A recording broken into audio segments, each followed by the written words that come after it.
It is nice to see, after nearly 2,000 years, that the subject of this evening has brought together so many interested, serious students of a very remarkable, fabulous subject. The greatest of the books of Hermes is that which is called today the Divine Pymander. It consists of 17 fragments.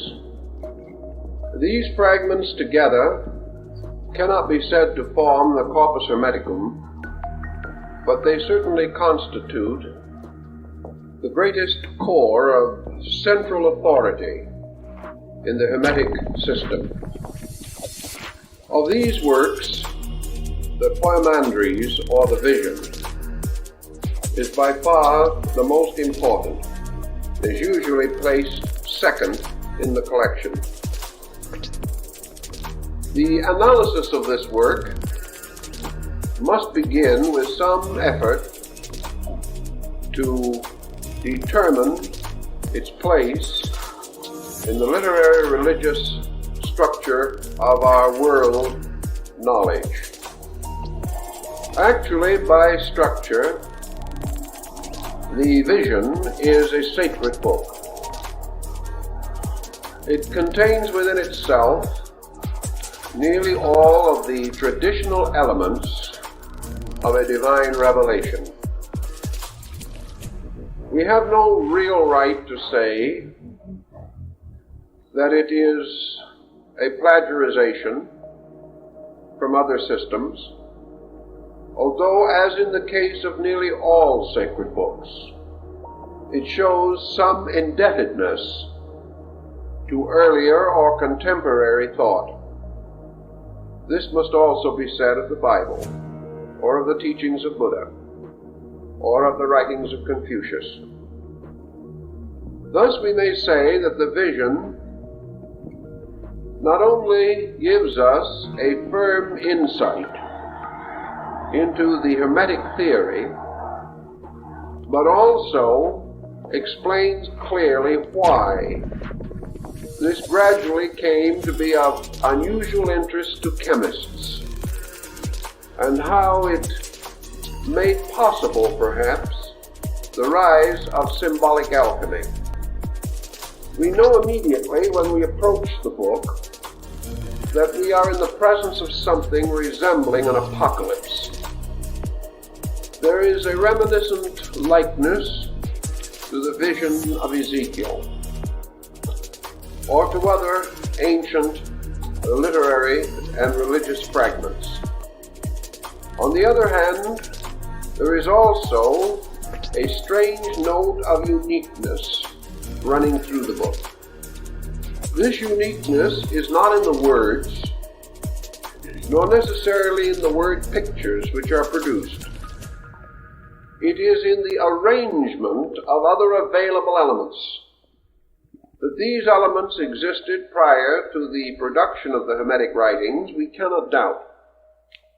Therefore, it is the sequence into which they are placed.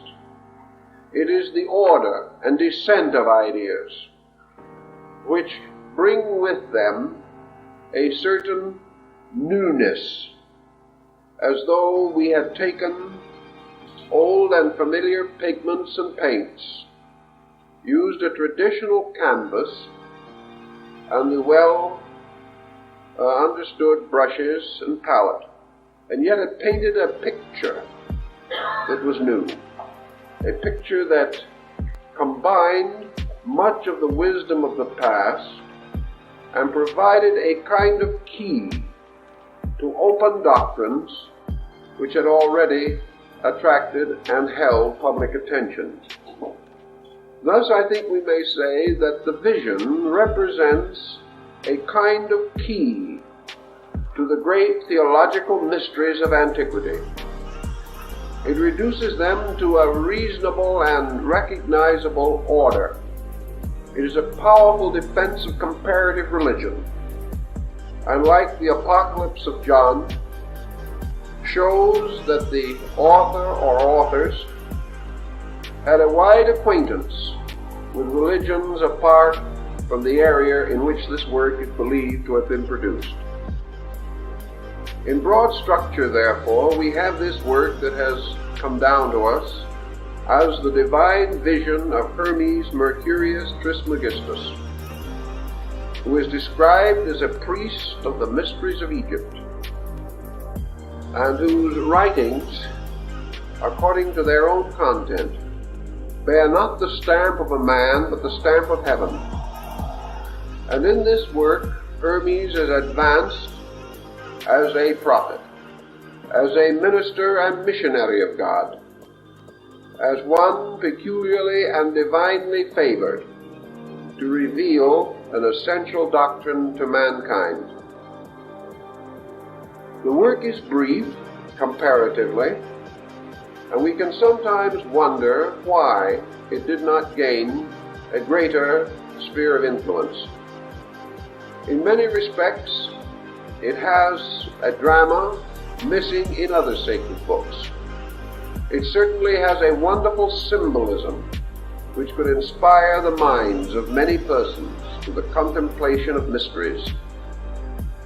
Yet through it all, there runs a thread of intellectualism, so broad in its scope, so deep in its implication, that in all probabilities it decreed or destined that the work should have a minority audience, that it could only be understandable by certain types of persons. While it was a wonderful picture story, it was only for a certain kind of minds. These minds were not sufficient in number to integrate around this work the kind of religion or the kind of a common descent of beliefs which we find with simpler, more obvious revelations. The work also brings into focus a number of concepts with which we are becoming increasingly familiar today. One of these is an extension and application of the Platonic concept of archetypes. The term archetype actually occurs in the vision. Therefore, there is a link between it and the psychological concept of archetypes which we have today. Also, like Buddhism, and to a measure like Taoism, the vision strongly emphasizes the psychological quality in human nature. It deals with mind, it deals with reason, and it deals with the pitfalls into which the mind may lead, and the method of rescuing the individual from the disturbing influences of his own thoughts. Thus, the work may be regarded in modern terms as psychological, and it presents religion as a psychological mystery. It presents theology not in its traditional or conventional form, but more as a philosophy. And we must assume from the collected product of the Hermetic group that the work was that of a philosophic religious body, in which perhaps philosophy took predominance, but in turn became the instrument for the clarification of spiritual principles. There is much subtle wording in the vision also, wording which has to be rather carefully examined. It is quite probable that for 15 or 1800 years, from the decline of Greco-Egyptian culture to the rise of modern humanism, that these subtle influences would have but slight impact on the public mind. There was very little ability to equate them, to find in them familiar responses through the long dark ages which we call the medieval world. Now, however, we have restored much of the learning which would enable us to give this great dialogue, which it essentially is, its place in our modern world of thought. We come across 2 or 3 important points which call for, a certain divergence from our principal theme or stream. So we will have to be prepared to reach out into comparative religion just a little in order to clarify the issue. The story takes, as in the case of the vision of Ezekiel or in the Apocalypse of John, the general pattern of the recounting of a mystical experience which occurred to the principal person, in this case Hermes. There is nothing whatever within the visions, as it is called, which would give us any clue to the historical orientation of Hermes or his character and personality. There is no description of him.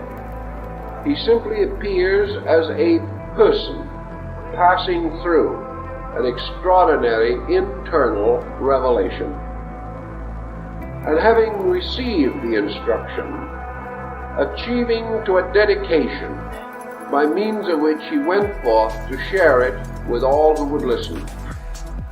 Thus the Hermes of the vision is a person without crystallized personality.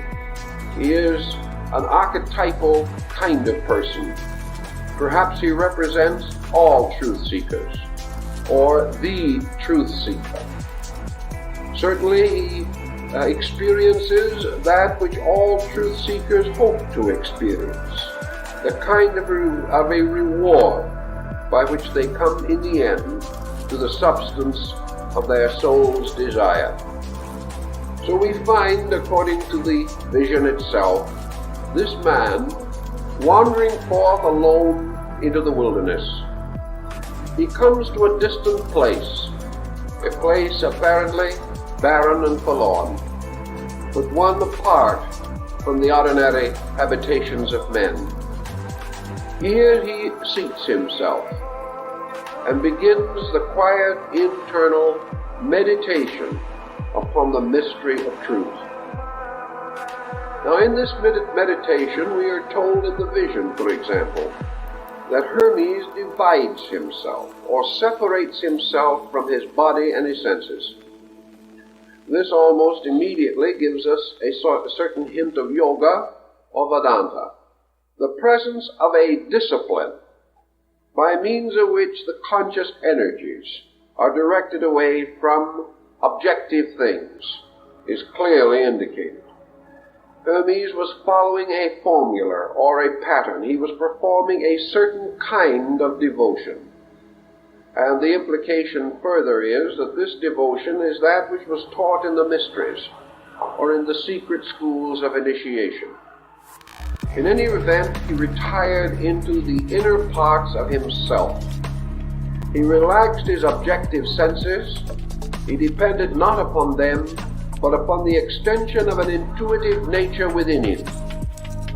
And as he internalized, separating himself totally from all the concerns of this world, departing not only into the wilderness of a desert place, but into the inner wilderness of his own life, apart from all things, he suddenly beheld the universe open around him.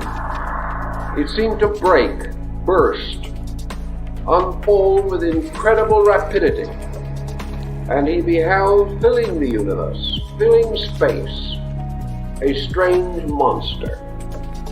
This monster was a great winged dragon, which writhed and turned and twisted in the air. And when we come to this, we come to our first exploration of comparative religion. Well, the description of this dragon is almost identical with the description given by Confucius of the mind of Lao Tzu.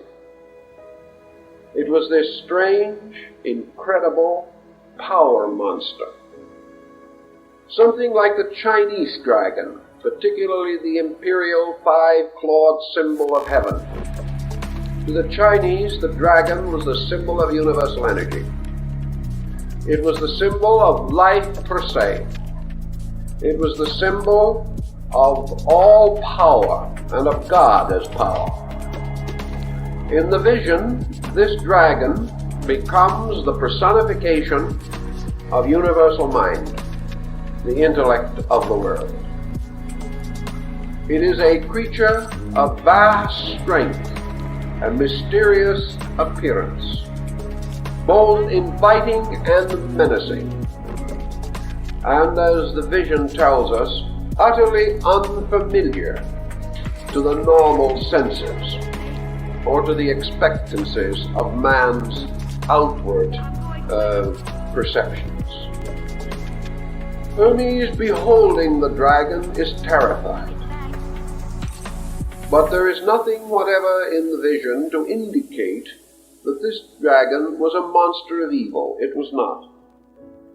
It was the dragon of the mysteries. It was the winged serpent of the ancient Egyptian hieroglyphs. It was the combined symbol of life, light, consciousness, motion, and mind. It was all these qualities and powers as one eternal writhing thing. In the Chinese philosophy, the dragon is a most sacred and important symbol, inasmuch as it represents an animal that feeds from the sky. It derives no nutrition from the earth. It does not place its feet upon the earth. Its abode is space. It sleeps upon clouds. It never approaches man, and those who would discover it must journey to the most difficult and inaccessible areas. Yet this dragon in China is also the guardian of the pearl of great price. It is the guardian of the mysterious golden ball of light. It is even to some degree the devourer of the sun, and among the Chinese, of course, it was also the particular emblem of absolute sovereignty and royalty. Now, Hermes, beholding this dragon, gives us symbolically, almost in the form of pictures, a story that we must also give some consideration to. It tells us that the nature of true mind is unknown to man. That what we call the mind is not the mind. That this thing that is really the mind is as incredible as the dragon. That it is utterly beyond our experience. And he tells us in one of the fragments that the mind that we know is not the mind. That what we call the source of thought is simply an aggregate of physical faculties and powers within us. That what we call the thinker is not the thinker. What we call reason is not the reason, with a capital R. What we call the God concept is not the true God concept. That what we are trying to define and defile in the very process is utterly beyond us.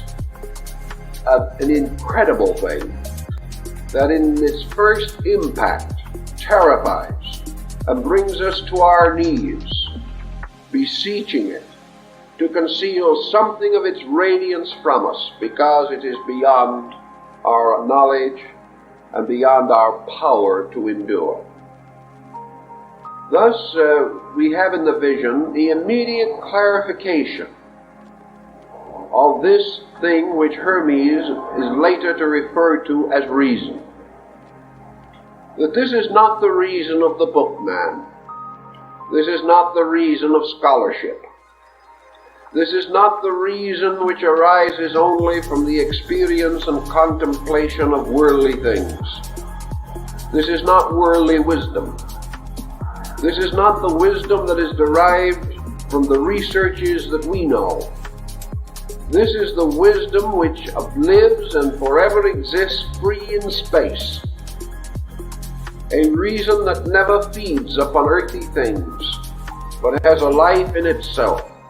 A reason that is wisdom with wings, an immortal creature. A creature forever in motion, forever frightening or fearful in its aspect, but at the same time, this fearfulness of appearance only, for this reason destroys nothing, attacks nothing, injures nothing. The only way in which it hurts man is because it frightens him. It does nothing actually to injure him. Hermes, however, fearful of the tremendous impact of this mind in the form of the great dragon, beseeches reason to present itself to him in some more familiar or more simple form. And this heavenly thing sort of falls back into itself again. And in the place of it is a great area of radiance. There is only light. And this light is therefore the appearance of reason. This light is a radiance abiding in space. This light carries within itself the power of the dragon. Yet it is not of the same terrible and menacing appearance. This radiance, then, to Hermes, obviously permeates all space, and reason takes upon itself the power of enlightenment. It is revealed as the enlightener, or the bringer of the light of the mind. And Hermes feels himself lifted up, and he is placed in the midst of this radiance. And he stands there, supported only by space and the light, having a foundation in everlastingness, because he is in the substance of light itself. And from this substance there can be no falling, and there can be no injury, and there can be no lack of anything. And yet, because Hermes has asked for wisdom, and asked to know the mystery of the great reason, which is the master of the great mystery of the world, he beholds something else, made possible to him out of the power of the divine mind. And this thing that happens to him is that gradually he perceives something. He does not know what it is exactly. It seems like dark curtains, or mysterious streamers of mist, or a strange obscuration that flows down from above, as though it were water putting out fire. And this strange mist-like darkness, descending in every direction, slowly causes the radiance to fade out. The radiance is dissolved into this mist. The mist becomes more and more dense and impenetrable, until at last Hermes finds himself standing only in the mist. Yet where he stands has been the radiance, but a water has put out the fire of light. Yet it was not earthly water. It was not anything that we know. It was a kind of conditioned darkness. Not simple darkness, but a darkness that poured like water, or moved like some strange, mysterious fluid. And as this darkness finally caused the radiance to vanish into itself, so that it was no longer apparent or visible, Hermes became aware of sighing and of moaning, and of strange sounds coming out of the mist. And in the midst of all of this strange moaning and sound, he became aware that another transformation was taking place. He knew inwardly that what had happened was that matter, a mysterious, tangible substance, had gradually fallen from the sky and had devoured the radiance, and that this radiance was now locked in this strange fluidic mist, and that this mist was what some of our mystics of the early 20th century referred to as the mist of matter. It was this material something that had swallowed up the light, and because of this there was a strange moaning and crying and sighing. As this condition continued for a time, another strange and wonderful thing happened. There arose out of this mist and this darkness, now ascending from below, a great column, a pillar. And this pillar became a great radiant thing, standing in the midst of the mist. And Hermes heard the voice of reason, the great invisible dragon that was no longer to be seen. And the invisible dragon declared that this mysterious thing that had risen out of the darkness was the word of the mind, the power. That this mysterious mind-word power represented a kind of instrument that was brought forth and created out of mind itself, out of being, out of reason, that was to stand under everlastingness as the symbol, like the column of Enoch, of the enduring fact. It was the pillar perhaps set up in Egypt, referred to in the Old Testament. Anyway, it was the steadfastness of the Lord, standing forever like a rock, like a great column, a great lighthouse or tower, forever standing in the darkness. Now this thing that stood in the darkness was a symbol also, but it was a symbol that in the Hermetic mystery, and particularly with some of the later Hermetists, takes on a great many attributes. This tower takes on some of the qualities of the mysterious rainbow of Noah, because this tower is the tower of the covenant. While this tower stands, there also stands the power, which stood, stands, and shall stand. This column represents the presence of reality in the midst of all things. In fact, the great mind instructs Hermes that this tower is the certainty in the midst of the darkness. It is the ever-present and indestructible monument, the lighthouse, the testimony unto the ages. And perhaps Hermes is not so far from the fact when he tells, indirectly, that to him this tower means law. This tower is the law. And this law is the law that stands in the darkness, that remains whether man knows it or not, sees it or not, understands it or not. And modern science, looking out into the universe, beholds a tower of law, which it cannot break.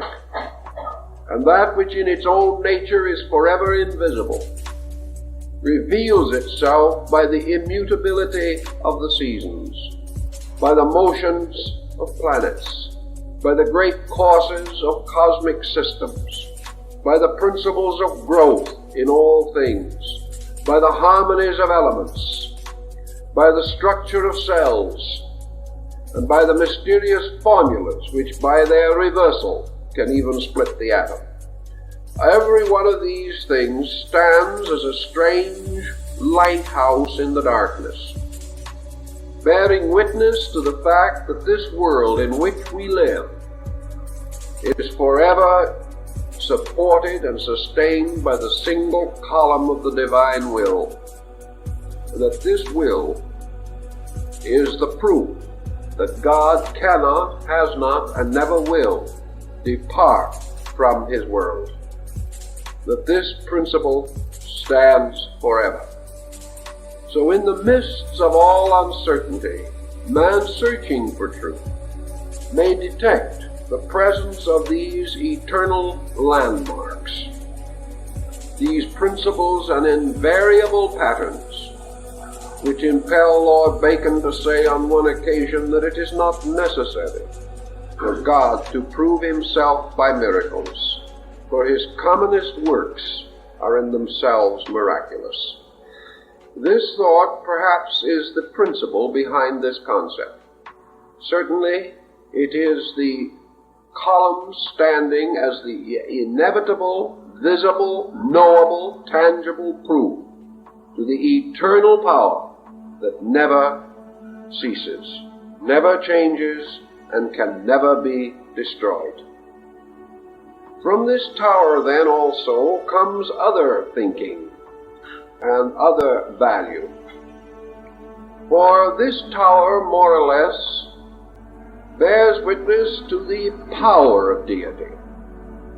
The strange, intangible dragon, which is, in a sense, reason as universal will, gave place to radiance, which is reason as universal love. This, in turn, destroyed by matter the strange veil of the senses which descends over man's spiritual emotion, gradually dimming these emotions and perverting them. This, in turn, gives witness to the final manifestation of the invisible through the immutable structure of a universe upon eternal foundations and rising as a column out of the darkness. Now the great reasoning power of things then further explains that Hermes has beheld the descent of the eternal into the darkness of illusion. That the darkness in the midst of which rises the column is in truth the darkness of mortal mind, which stands in the presence of the column but does not see it, does not know it, does not know how to comprehend it or to realize it. For it is only given to those whom God shall love that they shall look out into chaos and see not chaos, but the rising of the great column of the law. The others are not given to see these things. Now the reason also explains how all this mystery came about. It explains, for example, that the divine mind within itself conjured up archetypes.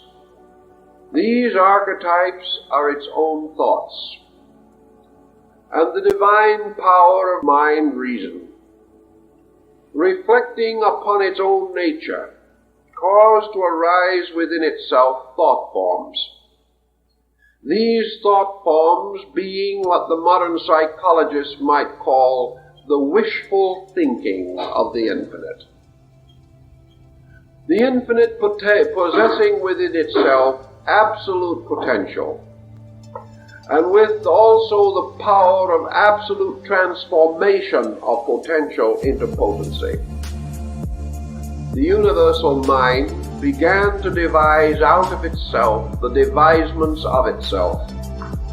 It began to project its own eternal reason into the products of reason, fashioning out of itself many patterns as though upon a potter's wheel. And each of these patterns was a magnificent, effulgent blossom of thought. Each of these patterns was a tremendous dynamic symmetry of divine idea. And the eternal mind, having daydreamed these beautiful things within itself, having in its meditation realized that of which it was capable, and having in itself the infinite good, which it could not but wish to express through the perpetual visualization of good things. It is said in the vision that the reason fell in love with its own thought, and because it formed a partnership with its own thought, it descended out of its own nature and became one with its thought. And this descent, or this departure from its own center into the center of its own production, was the first motion, and from this came the supreme illusion, which is existence as we know it. Thus, Hermes goes on to say that illusion always arises from reason falling in love with its own thoughts. That illusion for man is the dedication of the energy of his mind to the service of the productions of that same mind. Therefore, if a man shall have a fear, and shall create a thought, in which this fear is objectified as a pattern, as an impulse, as a design, causing negative attitudes to arise within him, then his reason becomes identical with his own thought. It falls in love with his own idea or archetype, unites with it, and begins to serve this idea rather than the truth. Wherever this occurs, negative habits set in, and man loses his own center, becoming the servant of thought, and forgets that every thought is a production of himself. Therefore, that the service of his thought is merely the service of a lesser part of his own nature. Forgetting this, he dedicates his life to the fulfillment of his own thoughts, and in so doing wanders further and further into space, like Dionysus, following the magic mirror held by the Titans. And when he has been lured away from the great throne of heaven, the Titans set upon Dionysus, the reasoner, and destroy him. And then they eat of his flesh. They in turn are destroyed by the thunderbolts of Zeus, and from the ashes of the Titans, containing the blood of Dionysus, was fashioned the bodies of mortal men. This is your Greek myth, and carries the same essential point. In the beginning, reason is lured into space by its own archetypal thoughts, thus establishing a pattern which maintains upon all the levels of light, and every man is lured toward chaos by his own thoughts, which he becomes enamored of, thinking them greater than the thoughts of any other man, and most of all, regarding them as greater than the thoughts of heaven. And in so doing, he sets up darkness, he sets up illusion, he sets up a mysterious falseness by which his entire future is strangely possessed and obsessed. The next point in the vision deals with another very interesting and curious thing. Having fashioned out of its own nature this mysterious symbol of the word mind, the great power takes the word and uses it as a kind of hammer, so that like the mysterious hammer of the Nordic deity Thor or Thor, this hammer is used to beat out space, to carve or cut great holes in space. And we are again reminded of the Chinese, because Pangku, the symbol of the divine mind personified, is given a hammer and a chisel, and is given the power to carve out holes in space. And these holes become suns and planets and worlds. And here's an interesting point that Hermes makes, namely that these are not bodies in space, but holes in space. And that what we call the solidness of a physical thing is actually a solid within a density. And the density is the true solid. Therefore, matter is not a solid in space, but a deprivation or a hole. And density, which is space itself, life itself, the divine mind itself, finds its own productions as small areas of negation within its own nature, rather than forms or structures more positive than itself. The word or the mind moving upon the great deep, upon this strange mist of matter, causes something that Hermes in the vision describes as striving. Therefore, here we have an alchemical principle of motion releasing fire. We have motion as friction. And out of the motion of the will in the form of the hammer, or in the form of the active agent, we find there emerging out of space the 7 children of friction, called by Hermes the sons of striving. And these are the 7 deities, or the 7 planetary gods. And together these gods constitute what Hermes calls the second mind. Therefore there is the first mind, or the reason, which is the dragon. And there is the second mind, which is composed of the 7 governors, or the 7 cosmocrators, the objective forces of creation. These 7 governors form the demiurgus, or the second type of deity, the secondary god.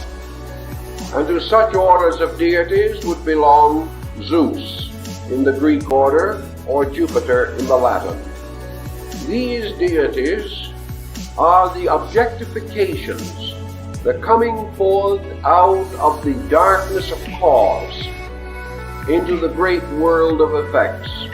Universal reason, the first mind, therefore operates through the second mind, which is the orderly sequence of creative bodies and worlds. And these 7 governors have their power from the great reason, which is the dragon.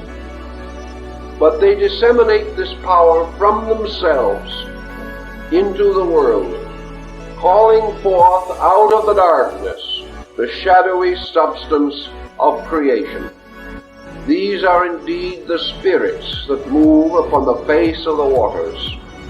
These are the Elohim of Genesis. These are the Ammonian artificers of Egypt. These are the sacred vowels from whose combinations are formed the names of God. These 7 then become the carriers of the word. They are the disseminators. They are the diffusers and the distributors, and they sit upon their ancient thrones, or drive their chariots around the golden altar of the sun. We have therefore now the concept of the emergence of a universe, of a solar system, or of a power.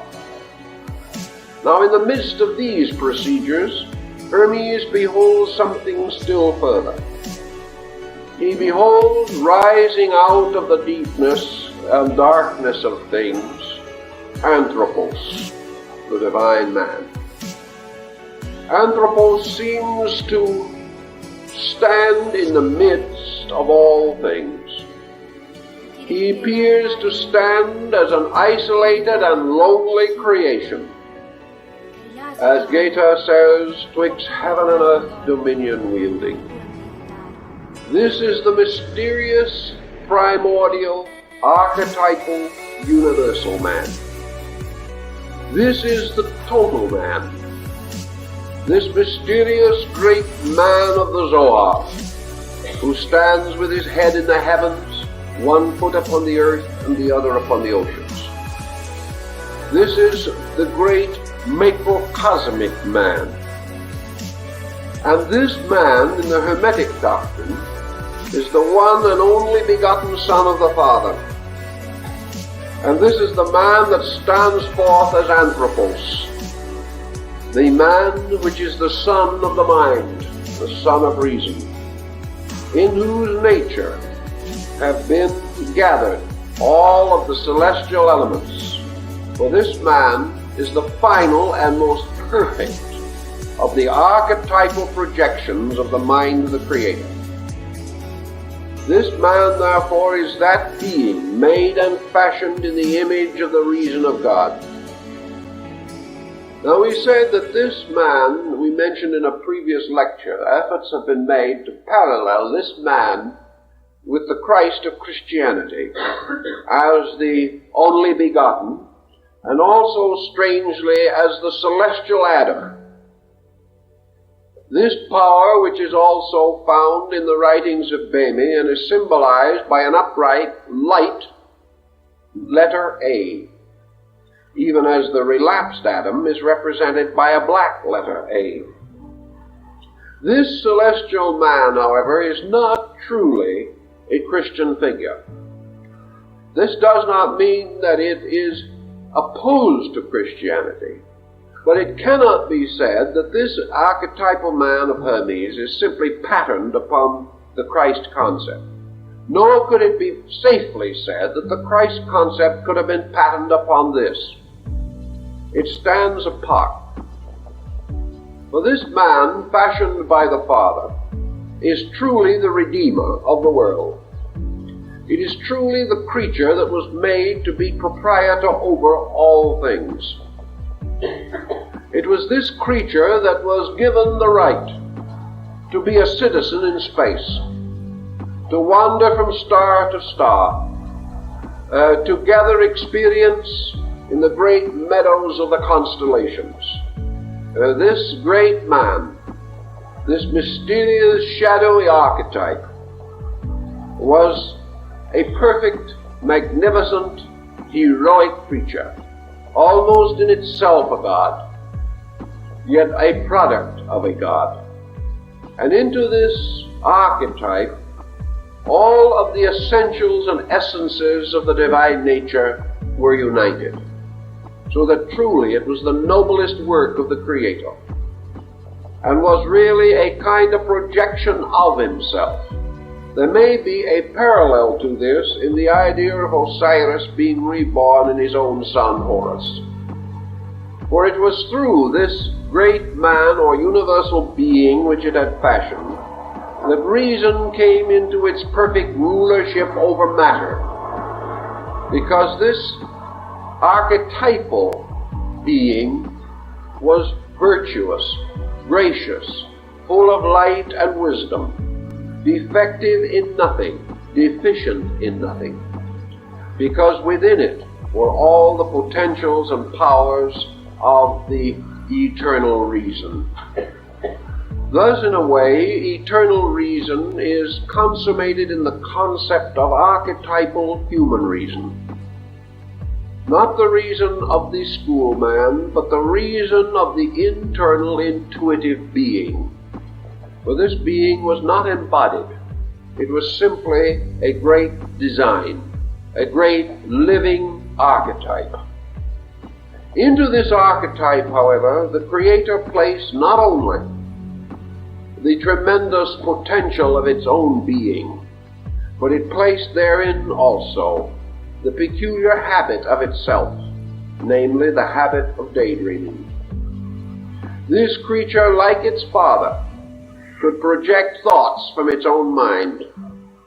It likewise could conjure up ideas, fall in love with them, become possessed by them, and wander away from its own strange, ethereal space foundations.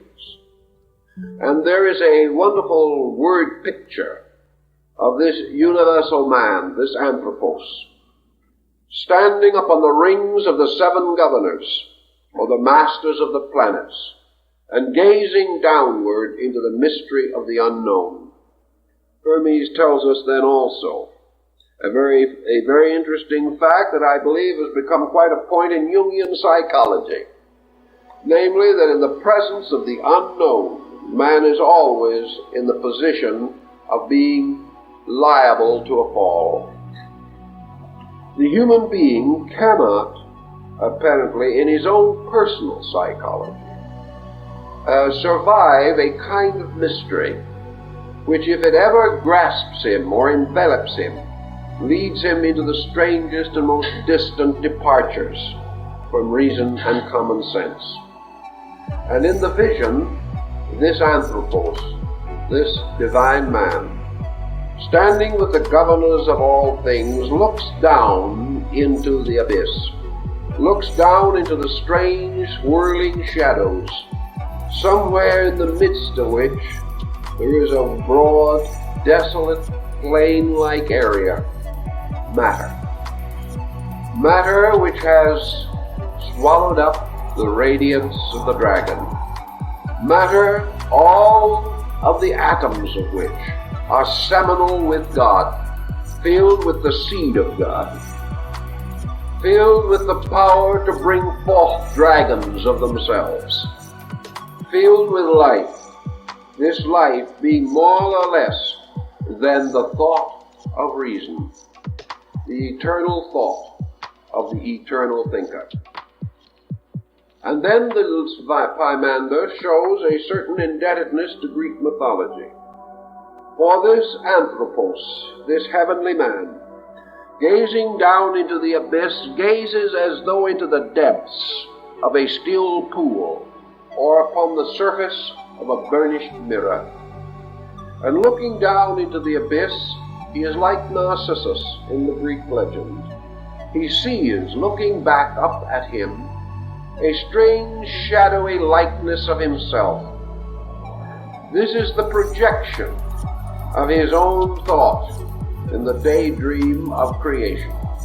It is his first sensing of the power which he possesses within himself to create by reason. That reason generates, gives birth to things, that it is not merely for the constant remembering and handling of dead facts, that reason is a living thing, a God, and that which possesses it can bestow life. And this anthropos, looking down, becomes enamored of its own mysterious reflection, and descends or hurls itself from the ring of the governors down into the darkness of the underworld. It goes not because of sin, it goes rather because of fascination. It goes because within the nature of mind is an eternal inquiry, that the thinker cannot exist without his thought, that reason cannot escape the instinctive desire to reason, that the noun is forever giving birth to itself in the form of the verb. Therefore, that the thinker without a labor is inconceivable. An existence which does not seek to solve the mystery of itself is inconceivable. And an existence that is not fascinated by the projected shadows of its own creation is also inconceivable.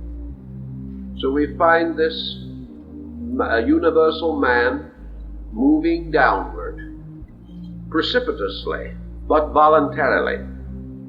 And as it moves downward, there is a reaction from below, a mysterious veiled being, like Evrdo, the great earth mother of the Nordic rites, a mysterious mother principle, rises out of the darkness of the below and envelops the anthropos with robes of mist and of darkness, envelops it with strange protecting garments, and in these garments it falls into darkness and into sleep, and suddenly it is born again, and its birth is in the birth of body, and this thing which fell from the rings of the stars is reborn as the weeping infant coming into this world. Now, Hermes is not really telling us the story of human birth primarily. That is not his motive. Remember, our anthropos, or our man now, is a kind of mind. Of course, the great mother, the enveloping mother, is form or body, which to protect this mind in the darkness of the abyss wraps it in a kind of swaddling garment, which is also not different from a grave cloth, and thus protecting it, protecting the power of the mind by encasing it in a form. It then leads it downward into the world of form. And we find then archetypal man passing from the state of a spiritual existence to the state of a material existence. And symbolically, man the thinker is born into this world. Man not as a person, but as an instrument of reason. Man as a projection of the Father. Man really is the wish fulfillment of the eternal. Man as reason, exploring the darkness of the field of its own thought. So what has actually happened now is that the dragon, having projected the archetype of creation, creates an instrument by means of which it can move into its own archetype. This instrument is archetypal man, the symbol of Manus, the mind thinker. And taking upon itself the likeness of its own mind, it moves into its thought, falls with it into nature or into matter, and comes forth as embodied reason. This embodied reason is a strange thing, for it has a tremendous invisible and a comparatively limited visibility. This creature, wrapped in cloths and robes, is almost incapable of motion. It has lost all memory, as in the famous Gnostic hymn of the Robe of Glory. It has lost all memory of its own origin. It has, however, come into existence with a spark, and this spark is the seed of reason. And it is this seed of reason without which no thing can be created, and which is intrinsic in every atom, every electron, every indivisible ultimate minute particle of energy or substance. Every one of these contains the seminal reason of the infinite, contains the seed of eternal truth. This mind then, coming forth and becoming the archetypal material man, becomes the parallel of the Adam Kadmon of the Kabbalists. For this is the Adam made of the red earth. This is the Adam whose nature is outwardly earthy, but whose inward parts still belong in and to heaven. Now this man, or this eternal power, this wonderful anthropos, has stood upon the rings of the seven governors, and descending into the darkness of material obscuration, has brought not only with it the power of the divine reason, but also brings with it the powers of the seven governors. These seven governors being the active agencies by means of which reason is served, by which reason projects its purposes, and by which reason is gradually brought into orientation in the material universe. Thus we find in the Pymander, or the Great Vision, that Hermes describes a multiplication of this primordial man, having become absorbed into the mystery of material diffusion. This man becomes seven men, multiplying itself according to the mysterious powers of the guardians, or the governors of the world. And therefore the archetypal man, now embodied, but although embodied, not obvious to us, for we see no giant standing with its head in the sky. This becomes a totality which is broken up within itself to produce the 7 men. Now it is pretty obvious that Hermes is now telling us the story of the archetypal man by which we shall say humanity, the totality, humanity as one. Later, by the action of the differentiation of the 7 governors, we find the one man as humanity, a reversal of position. So out of the one man come the 7 androgynous male-female beings, and these in the Hermetic tradition represent the 7 races. They are the 7 differentiations by means of which humanity can be variously distinguished into levels, and each of the races therefore is an embodiment of the power of one of the 7 guardians sitting upon the circle of the stars. Each of the racial beings has therefore its heavenly ruler, its star angel, and each of these 7 different creatures have a different kind of core within them. They share in the one reason, but they have gained their hammer, or their instrument of action, from one of the 7 guardians, or governors. And therefore each has its word, or its sacred syllable, by the pronunciation of which it can split space, by means of which it can release its own eternal potential to come forth into manifestation. So from one come the 7, and from the 7 proceeds the multitude. And by the mixture and admixture of the 7, within themselves and among themselves, there comes forth the generations and the infinite progression of things. And these generations are reflected as the gradual individualization of the power of reason. Each of these seeds develops within its own nature its own individuality. For the symbol of the anthropos, or the universal man, is the symbol of individuality rising in the universality of divine reason. So out of all of this comes the mortal mind, mortal reason, the human thought, the human projection of its own thought purpose. And the result of all of this combines to produce individuality. And the final statement of individuality, I, or selfness. And this I is a pillar set up in the soul of man, just exactly like the great column was set up in space. And this pillar of selfhood, or selfness, becomes man's great center of assurance. It becomes the mysterious axis tree upon which turns the entire wheel of his existence. And it is this same wheel which, as Buddha taught, he clings to so desperately in the cycle of transmigratory existence.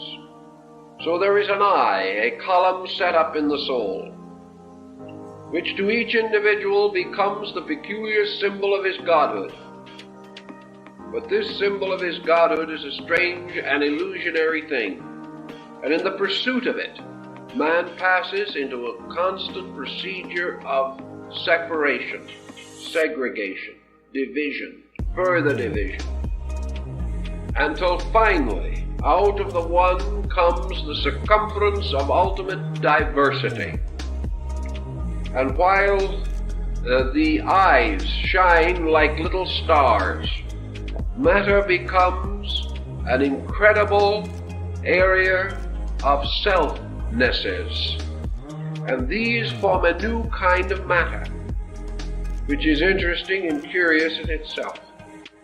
For just as the earth is made up of an infinite number of small material particles, so what we call culture, civilization, the vast area of human project, is composed of a kind of substance made up of an infinite number of selfnesses grouped together to form structures. These structures we may call economic, political, religious, artistic. They become schools and sects and creeds. They become doctrines and arts and sciences, forming like bodies and are composed of infinite units, compounds, each one of which must ultimately be dissolved. Thus all mental and emotional forms, cultural forms and concepts are temporary kinds of bodies composed of the voluntary cooperation of selves, of selfhoods, that stay as long as they wish to stay, or endure as long as they can endure, and then depart. So we have another interesting level, namely the self, iota, the ego, is the column set up in the midst of our own natures, by which we seem to see or feel the presence of a tremendous and enduring power. But this power is purely symbolical. Hermes then beseeches the great mind, reason, which is the eternal dragon, to reveal to him something more. He has now learned of how Leviathan, this dragon, gathering unto itself a third of the stars of the heavens, carried them forth into the abyss. We have again a biblical parallel. Now, according to Hermes, comes the greater mystery of it all. How this infinite number of separate I-nesses shall finally be reconciled. How from the base metals and substances of nature the infinite mind shall be rescued and restored and revived. And reason explains to Hermes that all these forms and bodies set up in nature are merely the instruments of its own purpose, and that its purpose is the complete and full discovery of its own unity. Man, in order to experience that which is good, must have certain need, must have desire, and must be capable of the archetypal thought of good. It must have the ultimate archetype of unity in order to experience its own eternal unity. That which is undivided knows not its own unity unless it passes through the experience of apparent diversity and discovers itself. Thus reason, through this vast pageantry and circuit of things, is forever concerned with its ultimate goal, self-discovery. That from the exploration of the not-self, it shall be restored to the equilibrium of the self-knowing. And the great mind or reason tells Hermes that the course of this is a vast cycle of which the death of man is a miniature representation or replica. And the reason says to Hermes that man is separate from truth because of the various deflections which affect its minds, which affect its attitudes, and particularly divide it from others of its own kind. The formula for regeneration as set forth in the vision is almost completely Buddhistic. But it is not certain that it was brought from India, although it is possible that it could have been, because the doctrine of Buddhism had been well established in Asia for 450 years before the probable date of the compilation of the Pymander. In any event, this pattern, perhaps supported by the Babylonian account of the adventure of Ishtar at the Seven Gates, certainly gives us a clue to what we want. The soul passing out of the body at death, therefore proceeds toward the goal of liberation. What is death to the body is achieved by a certain disenchantment of the mind. Thus, as body must die to release its occupant, so illusion must die in order that the truth content in reason may rise victorious over error. Here again is a strong psychological position. And in this sense, death thus becomes disenchantment, the reason escaping from the wiles of the senses and from the pressures of material situation. We have something a little reminiscent also of the Parsifal legend and the young prince in his experiences in the enchanted garden of Klingsor, the black magician. This disenchantment, like in the story of Mohammed's night journey to heaven, consists of the reason ascending through the 7 orbits of the planets, ascending through the 7 gates of the governors of the world, and voluntarily returning to each of the governors the conditioning qualities which that governor has bestowed. In other words, man fell by taking on attributes and qualities. He rises by renouncing them. So we have a bit of astrology coming into this pattern, which is perfectly consistent with the times, for in those days astrology was as sound a science as physics is today. People regarded it with just as much appreciation and keenness of affection. So the disembodied being, the disenchanted one, was wakened from the sleep of material life and has passed out of this world of matter into the sidereal world of the divine machinery, moves first upward through the gate of the moon, and there, as Hermes says, it relinquishes the power to increase and decrease. In other words, it ends the moods, or renounces its strange allegiances by which man has become servant of the moon, servant of change, servant of vacillation, servant of mood, servant of generation, servant of all these things which in their inconstancy hold up the mirror of illusion in which the being sees the distorted reflection of itself. So to all the strange illusions of night and darkness, the waxing and waning, from the strange laws governing the 28-day cycle of the moon, to all the strange world of phenomena which is associated by the ancients with the lunar orb, and constitute together the lunacy of old time.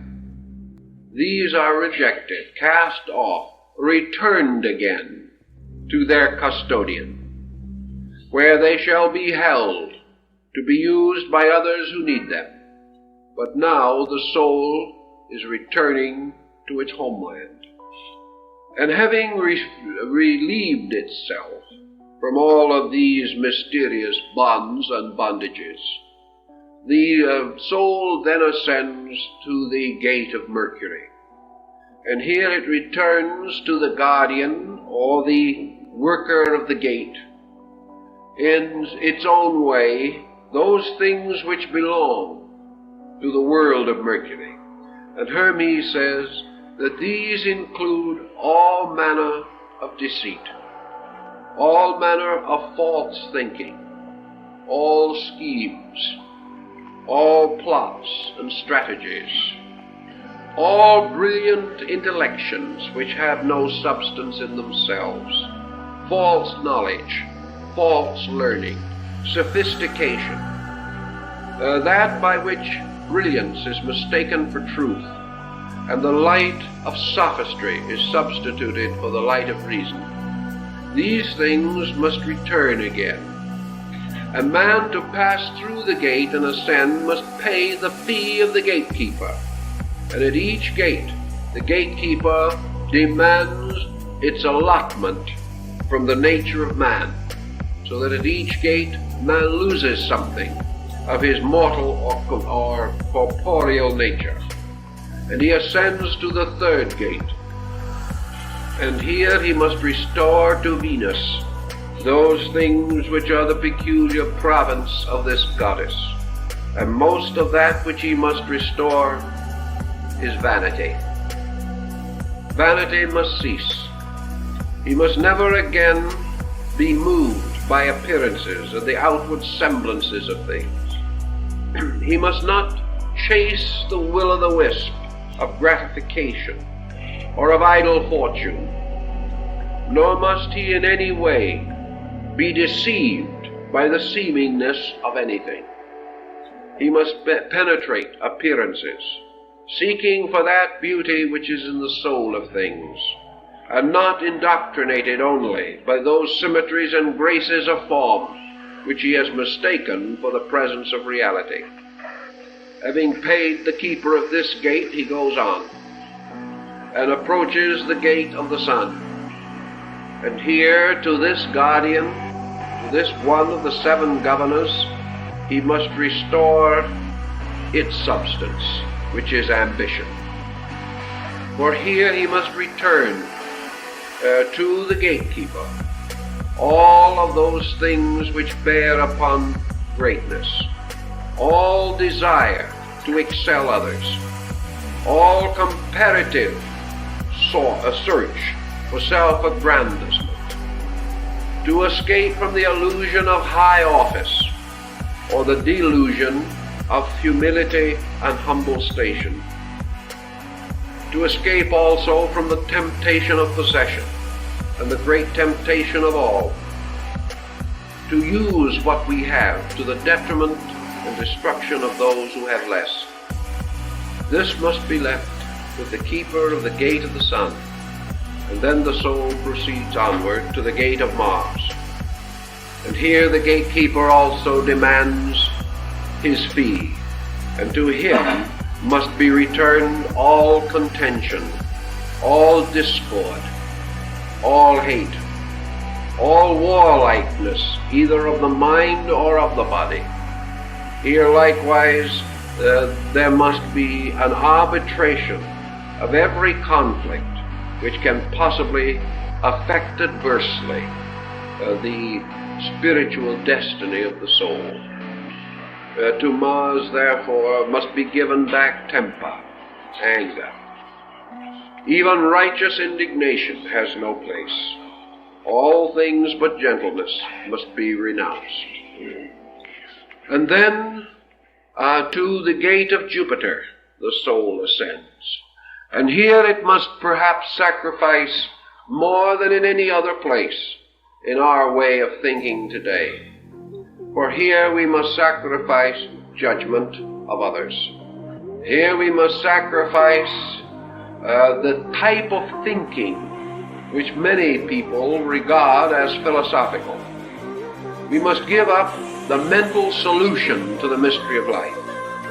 Here we must end forever the discussions, discourses, debates of the learned. Here we must also seek to escape from theoretical knowledge, from the common mistake that if we name a thing we know it.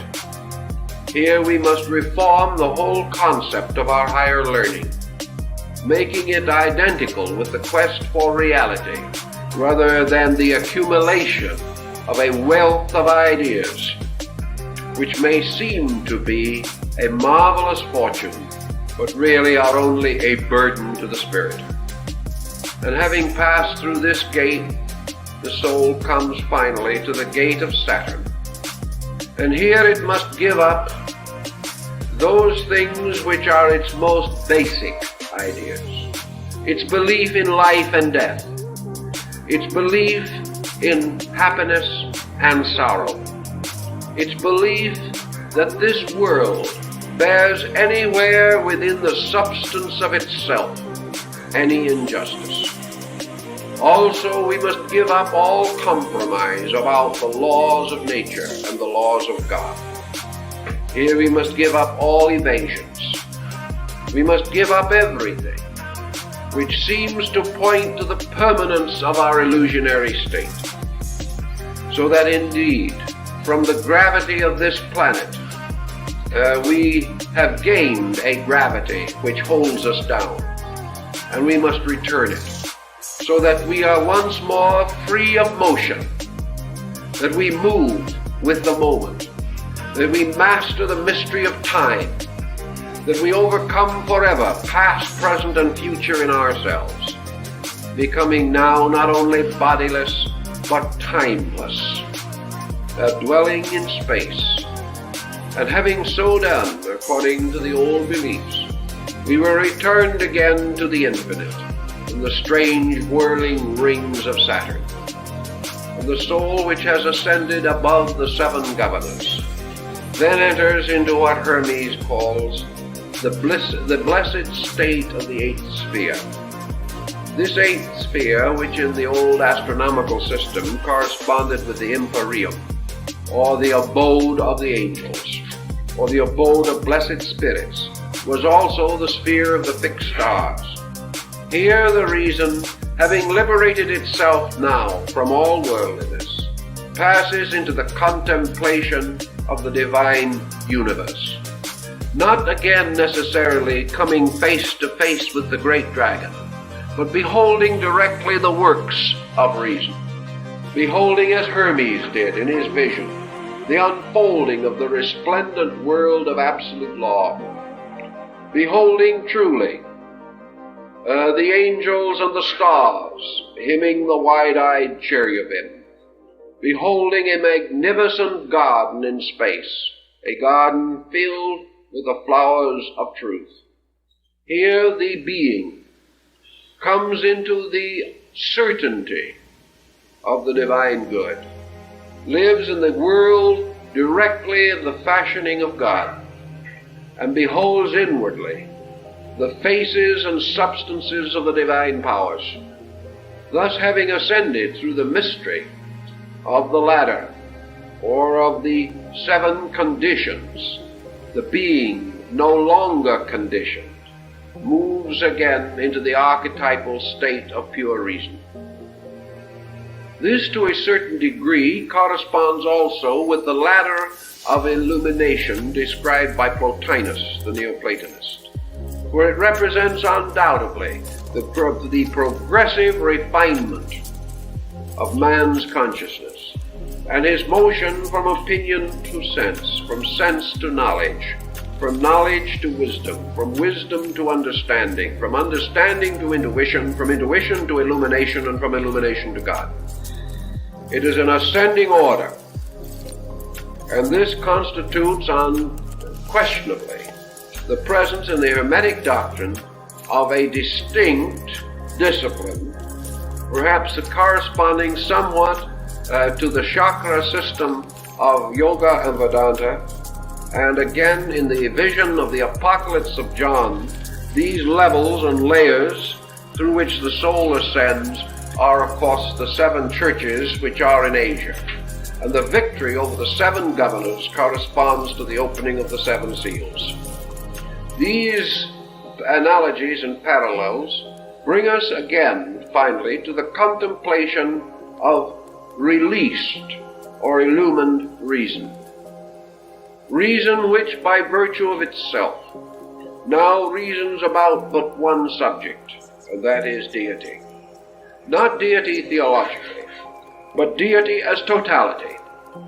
Deity is the end of all learning, the summit of all sciences, the source and perfection of all arts. We no longer think of reason either as philosophical or as theological.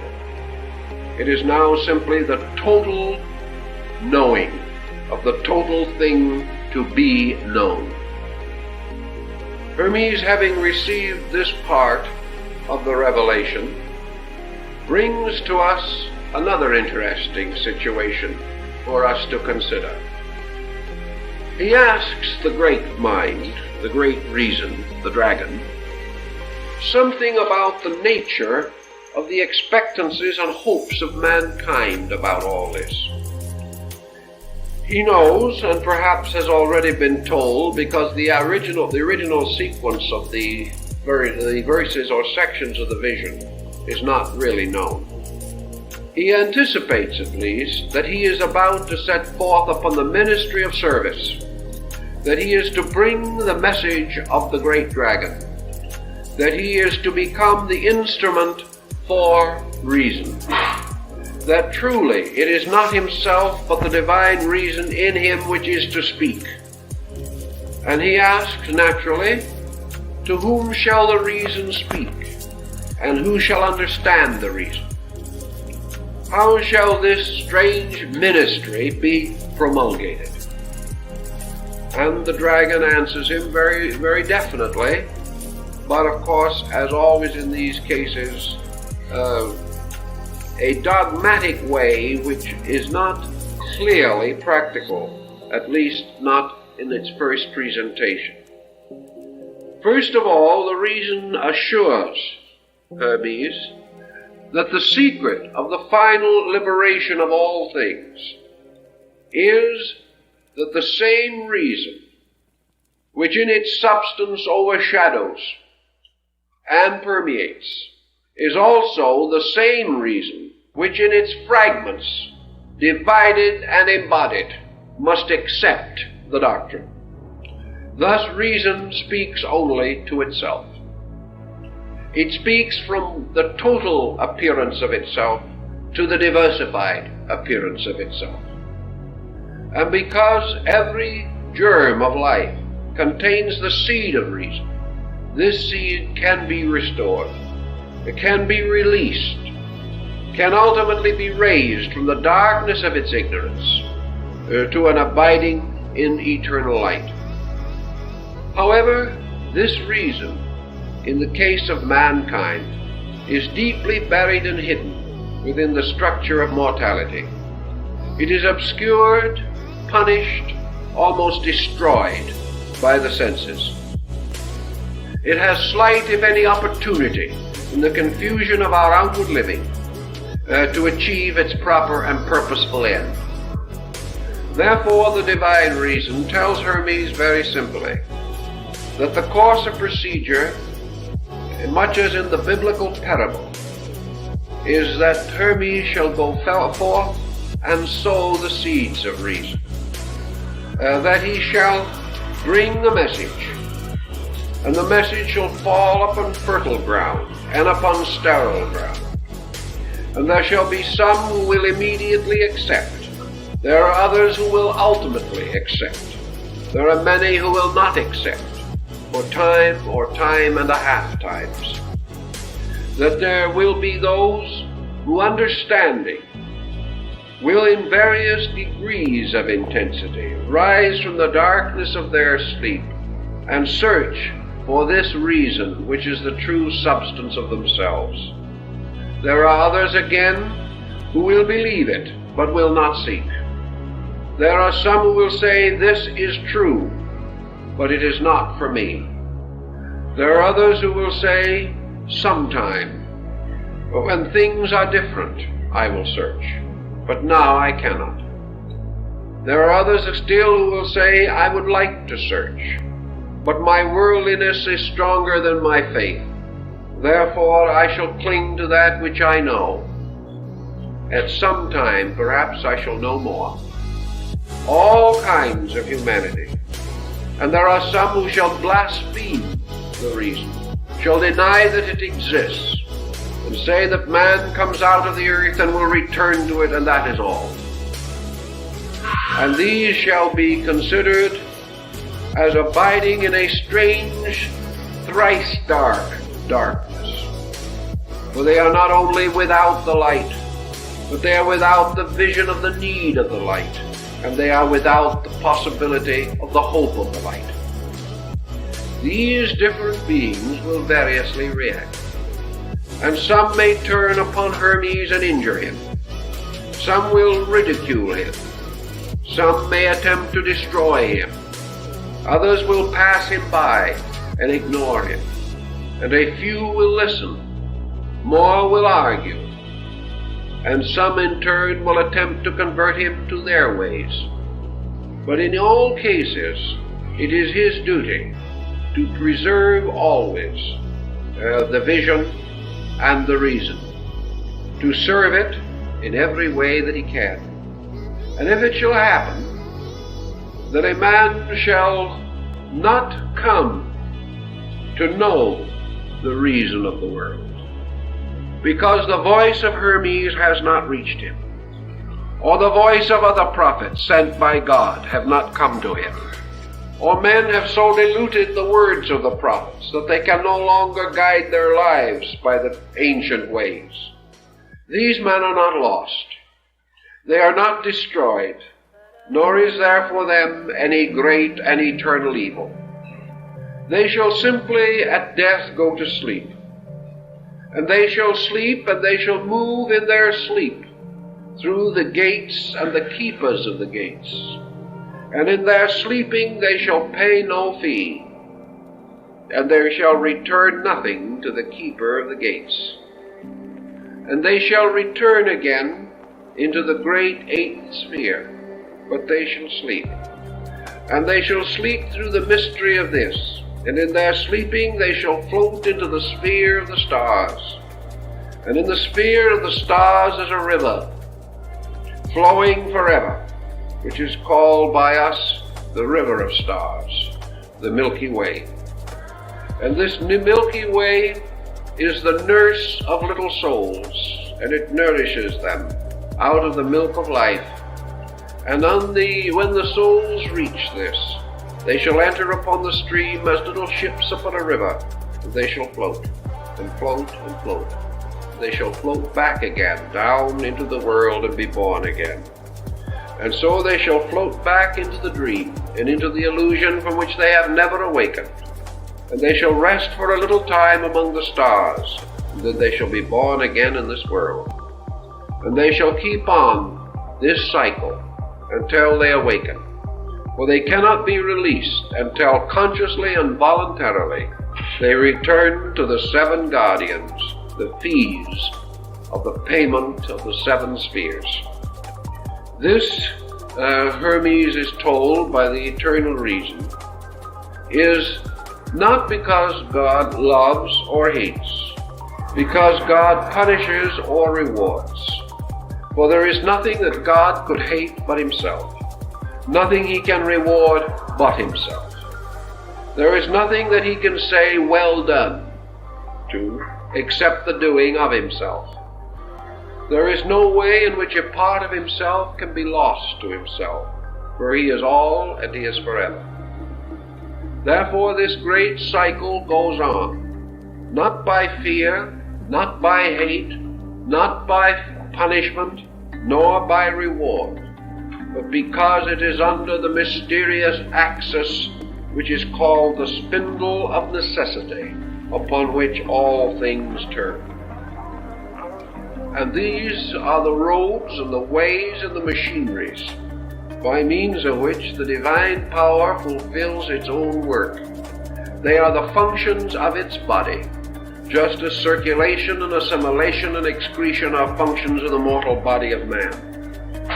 And because the rotations and revolutions of the bloods and fluids of the body maintain the body, so the mutations and revolutions of beings maintain the vast circulation of that infinite one, who alone is the essential substance of things. Thus this great procedure is function. It is the proper and inevitable way in which growth perfects its own mystery, and by means of which all archetype is fulfilled. And in the fulfillment of archetype, there is then the end of both the dream and the dreamer. And that the dreamer awakens, the dream vanishes, and reality, fully aware of itself, abides continuously in the state of conscious reason, the eternal state of all-knowing, but liberated from the great illusion which is self-knowing. This concept gives certain comfort to Hermes, who then declares himself as willing to accept it. He also declares that it has come upon his consciousness, that he knows that the sleeping of the body is the waking of the soul, and that the waking of the body is of the sleeping of the soul. That man has two ways of life, two kinds of life. A life in which the senses are awake and the soul sleeps, and a life in which the soul is awake and the senses sleep. And that he now has joined himself consciously to the wakefulness of his soul, and that by this waking he does not destroy the senses, nor does he turn upon them as upon some evil thing, nor does he hate them. He simply returns them to the substances of space to which they belong. He returns them to the great keepers, or the guardians of these things, and proceeds on his own victorious journey back to his own native land. He has completed his odyssey. He has fulfilled the terrible journey which began at the siege of Troy and ends when he reaches the land of his birth. Hermes, then conceiving these things, meditates upon them, and he tries to give us a certain further insight as to the meaning of religion and of the place of reason in all things. The word reason is hard. It is a word that we have to use. Perhaps some of the things we have said have indicated its extra intellectual dimension. Certainly Hermes did not mean rationality as we use it. He did not mean the reasoning power as we have it. He meant rather the self-knowing consciousness of deity, which achieves a kind of existence by liberating itself from the self-knowing of all the parts of itself. But while the parts remain self-knowing, the total is not. When the total becomes self-knowing, the parts are not.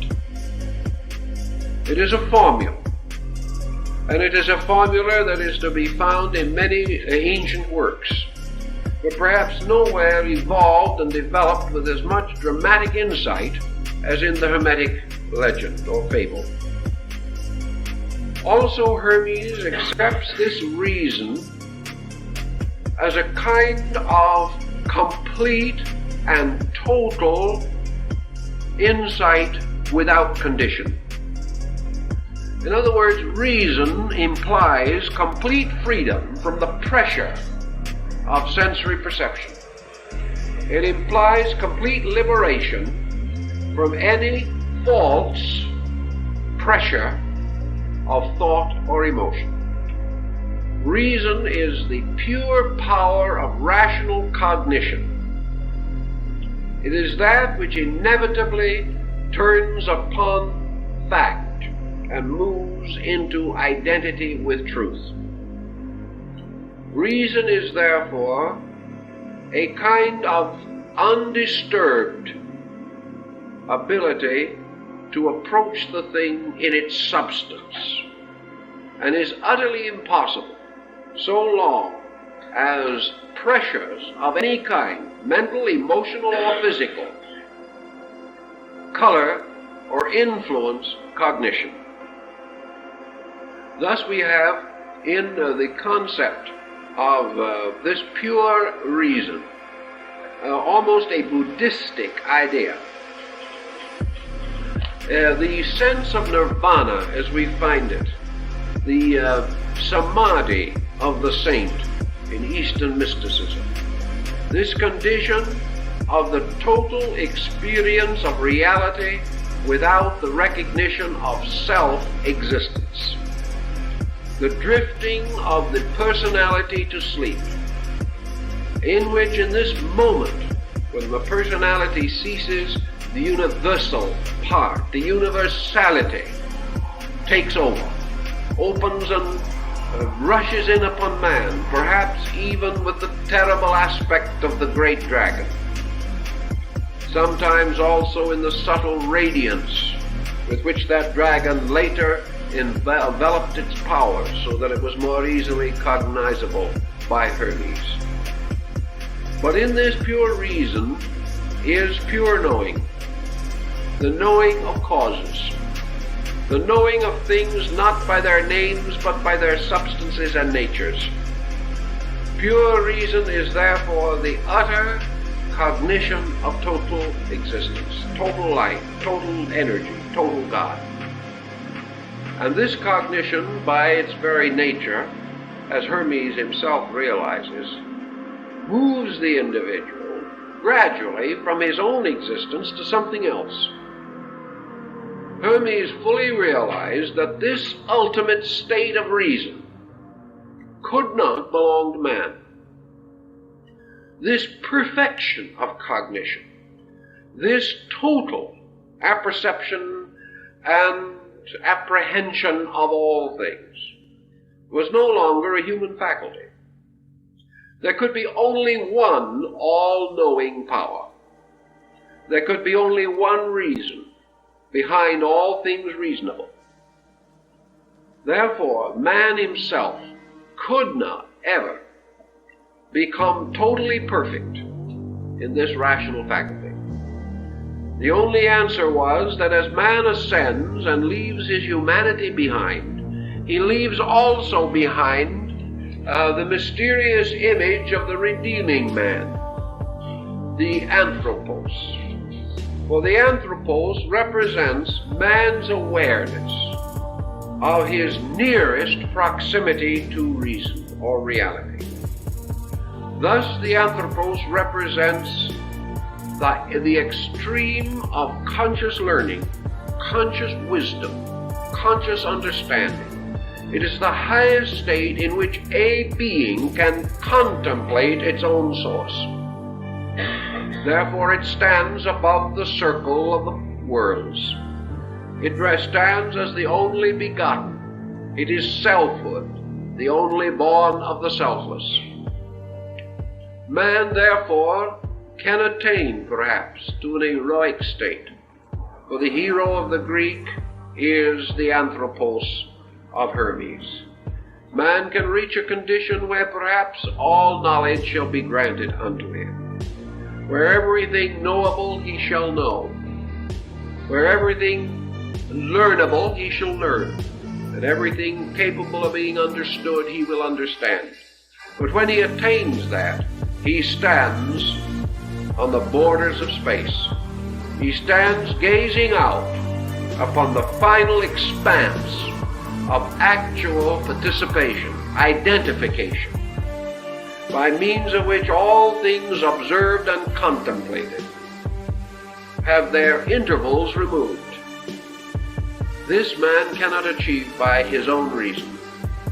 So Hermes, following the Eastern mystics, Buddha and others, realized that at the last step, human reason simply ceases, and something else goes on. And this thing that goes on is that which grew up through human reason, which became, so to say, the tutoring power. For as man brings forth his children and raises them to their maturity, man likewise within himself brings forth his reason, educates it, directs it, disciplines it, and brings it to its maturity. But when his child is mature, that child no longer belongs to him, but has a life of itself in time and eternity. He has been only the custodian, the guardian of something he could never own. This is Hermes' concept of reason. Namely, that this reason which man disciplines, tutors, and uses for so many diverse purposes was never his own, and can never be his own. By means of the cultivation of it, he gains certain joys, certain experiences, certain opportunities. But as he shares the companionship of his children in their growing years, only to have them leave him when they reach their own majority, so reason, having attained its majority, leaves man and goes back to God. It carries with it that part of man which is by a strange spiritual heredity associated with reason. It more or less carries back the only thing that is left of man by that time, and that is his own reason. But his own reason, leaving the world behind, leaves its own selfhood behind, and becomes again universal reason.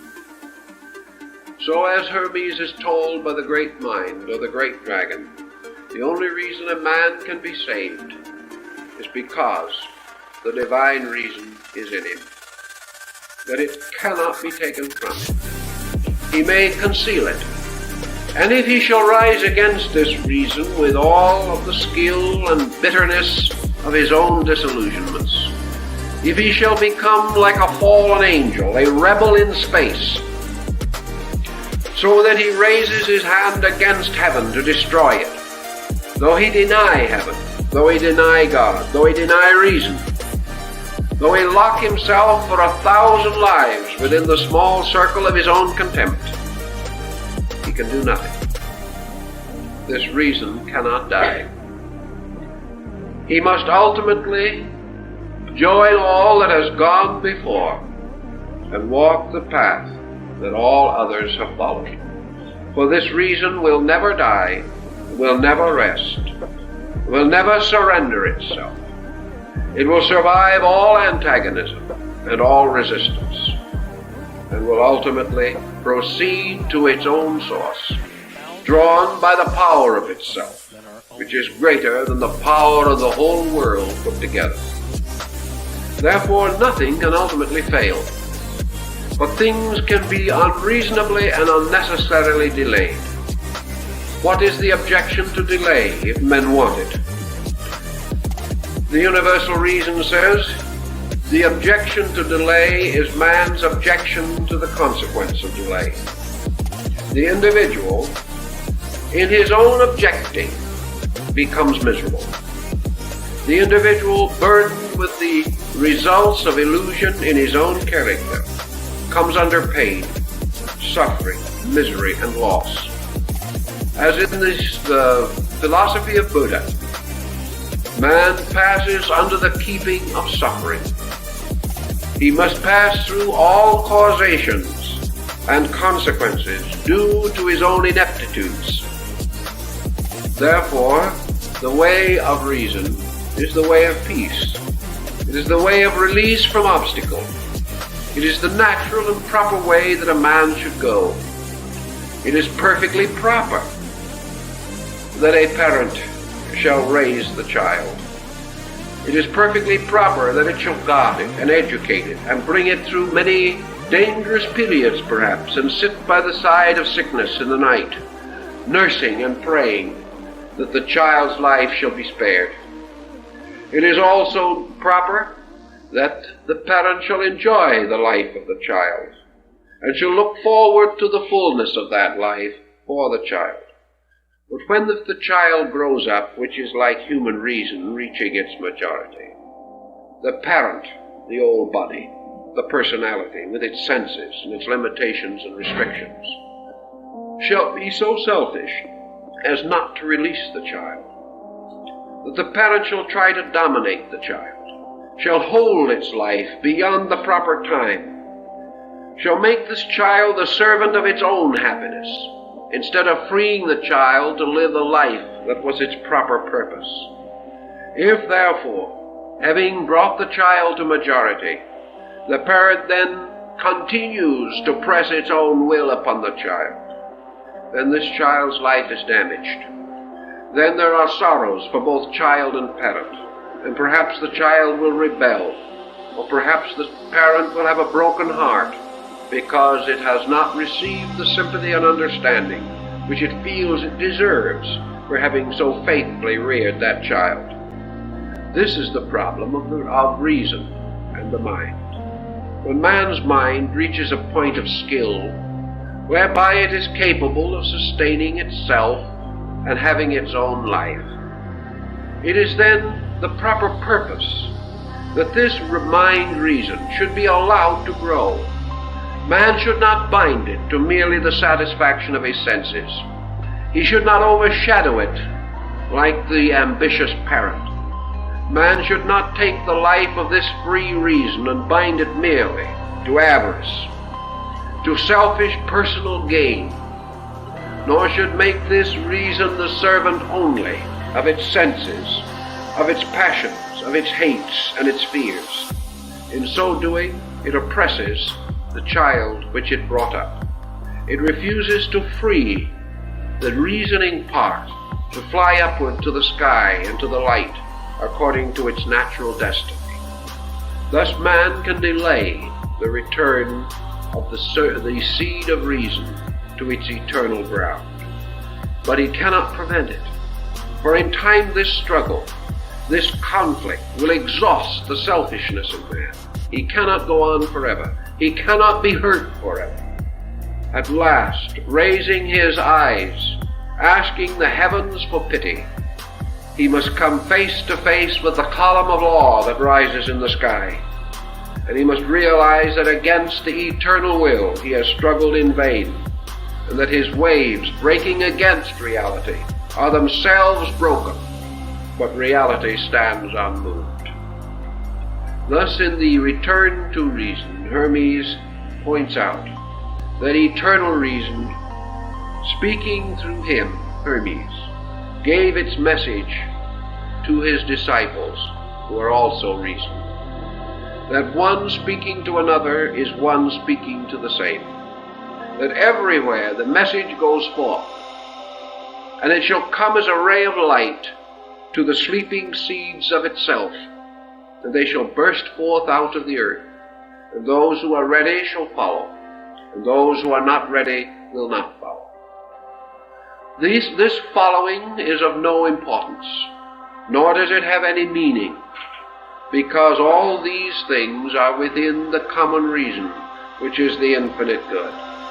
No man should be surprised by the conduct of another, because reason embraces all conduct and understands it, and knows why it is as it is. So those who accept the teachings of the shepherd are not different from those who reject, but those who have accepted have shortened the sorrow of their own journey, and have found their way back. And so Hermes, having seen the nature of his ministry, that his ministry is merely to pass along that road, to teach, and to go his way, realizing always that it is the eternal reason that moves within him, that if he is quiet and at peace, this reason will lead him, and it will make those who know him receive his words, and it will be acceptable to those who are ready, and for the others there must be the silence and the return to the stars. And having more or less put this whole pattern in order in his own consciousness, Hermes then raises his voice to hymn this eternal reason. And his words of praise are the words of the priest, for in this reason he is paying tribute to God, who of all creatures alone is completely reasonable. He is thinking of God now not as an ancient power standing with thunderbolts, or upon a gilded throne on some Olympian height. God is a kind of wonderful common sense, a common sense common to all things, but uncommon to the human experience. This commonness of God, this God that is everywhere and in everything, is not a remote, tyrannical deity, but just that voice which is raised in council, the elder speaking to the child looking wide-eyed both to the elder and to the world, seeking light. And wherever the child's eyes shall go, whether it knows it or not, it beholds the reason of the world. It beholds all things in reasonableness, and must learn sometime to apply this lesson to its own nature, beholding order in the world, the child must grow to know order in itself. Beholding everything lawful, the child must act in all things lawful. And by so doing, it worships.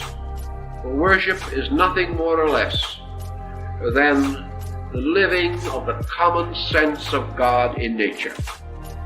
This simple procedure of departing from the complexity of mortal mind into the simple and inevitable motions of the divine mind. At the end of his wonderful discourse, Hermes raises his heart and his mind to the great dragon that is writhing in space. And he says to that dragon, "Eternal reason, the creature which thou hast fashioned in thy wisdom awaits the works that thou wouldst have him do. There is nothing of self, only that the eternal reason moving in all things shall perfect its perfect works, and that the wise man is not the master of the world, but the handmaiden and servant of that reason which alone knows the good and can alone lead man to goodness, to union with itself in the perfect state of timeless, ageless good. Thus the reason is all these things which we have variously named, but most of all, it is the total reasonableness of existence, bearing witness to the great reasoner, to the great power that does all things in a reasonable way, and that in this reasonable way all hope, all faith, all love, all friendship have their perfect works, for these things are the most reasonable of all. Well, time's up, folks.